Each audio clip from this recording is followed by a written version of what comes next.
Assalamualaikum warahmatullahi wabarakatuh. Alhamdulillah, di Bauro yang berbahagianya, kami memenuhi undangan dari Kapolres Luxmawe dalam kasus budaya pengancaman. Ya, kamu dalam perjalanan silaturahmi dengan pihak kepolisian yang di kota Luxmawe.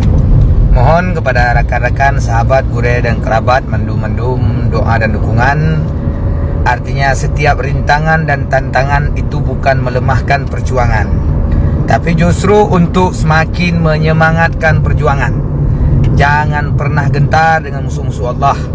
Teruslah kita berjuang dan semangat terus sampai titik darah penghabisan. Takbir, Allahu Akbar.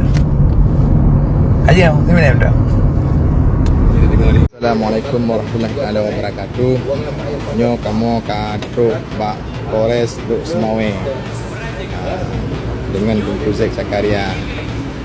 Kamu katro U4. Kamu katro U4. Soal selanjutnya kamu di helm. Ya. Assalamualaikum warahmatullahi wabarakatuh.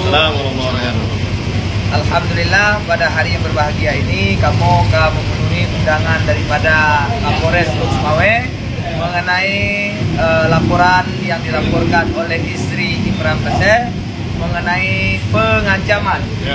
Pengancaman. Jadi alhamdulillah kita telah diperiksa dan hari ini sudah selesai pemeriksaan. Dan kita alhamdulillah hari ini terus melanjutkan dakwah, terus melanjutkan perjuangan. Cukup sekian dan terima kasih. Takbir.